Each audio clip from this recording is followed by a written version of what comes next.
Assalamualaikum warahmatullahi wabarakatuh. Halo teman-teman, berjumpa lagi dengan kita kelompok 5 dalam mata kuliah Pendidikan Kewarganegaraan dengan dosen pengampu Bapak Abdul Walid SPD MPD. Adapun kelompok 5 terdiri dari Miftahul Kulutski, Heri Irawan, Ana Anissa Salamah, Ajeng Sofia Nur Laila, Enggar Trianti, Sherly Nur Faidillah Fitrianti, dan Mardiatul Misnah. Dalam video ini, kelompok 5 akan membahas tentang menggali sumber historis, sosiologis, politik, tentang ketahanan nasional dan bela negara. Selanjutnya, pembahasan materi yang akan dibahas oleh kelompok 5. Mari kita simak. Sejak kapan dan bagaimana munculnya konsep ketahanan nasional di Indonesia ini? Terdapat latar belakang sejarah, sosiologis, dan kepentingan nasional sehingga muncul konsep ketahanan nasional ini. Secara historis, gagasan tentang ketahanan nasional bermula pada awal tahun 1960-an di kalangan militer Angkatan Darat di SSKAD yang sekarang bernama Sesquad. Pada masa itu, sedang meluasnya pengaruh komunisme yang berasal dari Uni Soviet dan Cina. Pengaruh komunisme menjalar sampai kawasan Indochina sehingga satu persatu kawasan Indochina menjadi negara komunis seperti Laos, Vietnam, dan Kamboja. Tahun 1960-an terjadi gerakan komunis di Filipina, Malaysia, Singapura, dan Thailand. Bahkan, gerakan komunis Indonesia mengadakan pemberontakan pada tanggal 30 September tahun 1965, namun akhirnya dapat diatasi.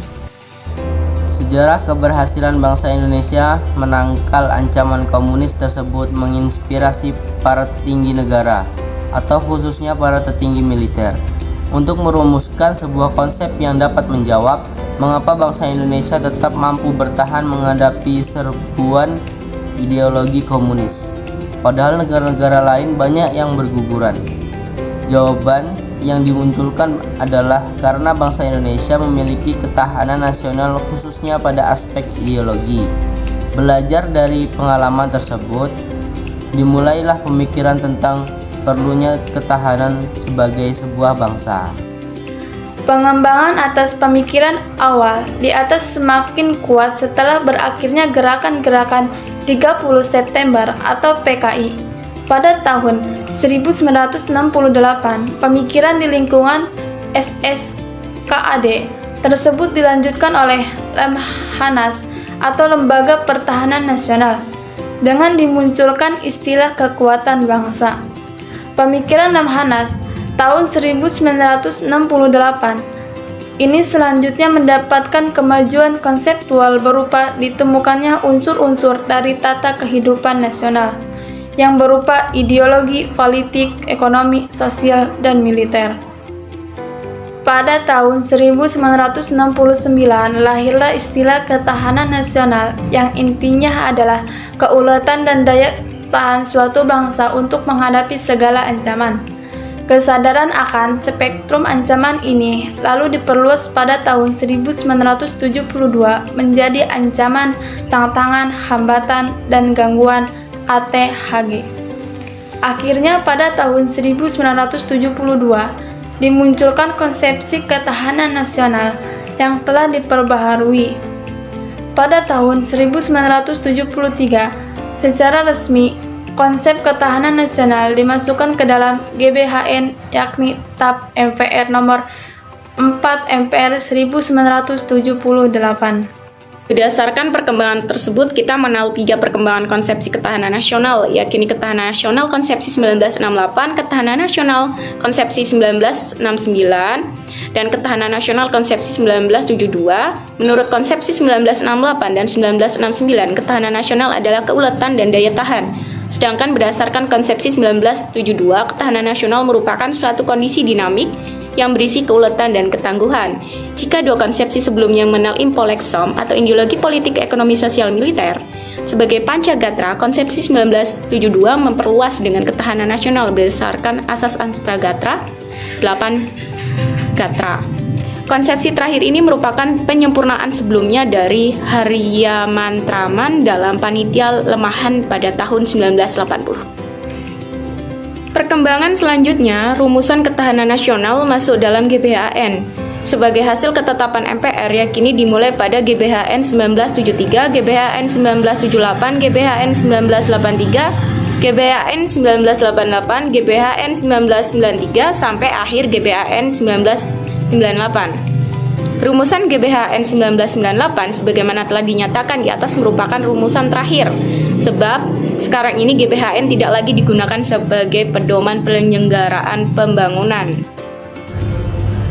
Sekarang ini sebagai pengganti garis besar haluan negara atau dengan singkatan GBHN adalah Rencana Pembangunan Jangka Menengah Nasional dengan singkatan RPJMN yang pada hakikatnya merupakan penjabaran dari visi misi program presiden terpilih. Misalnya dokumen RPJMN pada tahun 2010 sampai tahun 2014 tertuang dalam Peraturan Presiden Republik Indonesia Nomor 5 Tahun 2010. Pada dokumen tersebut tidak lagi ditemukan rumusan tentang ketahanan nasional, bahkan juga tidak lagi secara eksplisit termuat istilah ketahanan nasional. Namun dengan demikian, jika kita telusuri naskah RPJMN pada tahun 2010 sampai tahun 2014, masih dapat kita temukan kata-kata yang terkait dalam ketahanan nasional, misalnya istilah ketahanan pangan. Penilik bahwa rumusan ketahanan nasional tidak ada lagi dalam dokumen kenegaraan oleh karena GBHN tidak lagi digunakan. Apakah dengan demikian konsepsi ketahanan nasional tidak lagi relevan untuk masa sekarang? Dengan mendasarkan pengertian ketahanan nasional sebagai kondisi dinamik bangsa yang ulet dan tangguh dalam menghadapi berbagai macam ancaman, maka konsepsi ini telah relevan untuk dijadikan karya ilmiah. Hal ini disebabkan oleh bentuk ancaman di era modern semakin luas dan semakin kompleks. Bahkan ancaman yang sifatnya non-fisik dan non-militer lebih banyak dan secara masif amat mempengaruhi kondisi ketahanan nasional. Misalnya ancaman datangnya kemarau yang panjang di suatu daerah akan mempengaruhi kondisi pangan di daerah yang bersangkutan. Ketahanan nasional tetap relevan sebagai kekuatan penangkalan dalam suasana sekarang maupun nanti, sebab ancaman setelah berakhirnya Perang Dingin lebih banyak bergeser ke arah non-fisik, antara lain budaya dan kebangsaan, Sudrajat 1996, 1-2, inti ketahanan Indonesia pada dasarnya berada pada tataran mentalitas bangsa Indonesia sendiri dalam menghadapi dinamika masyarakat yang menghendaki kompetisi di segala bidang. Hal ini tetap penting agar kita benar-benar memiliki ketahanan yang benar-benar ulet dan tangguh.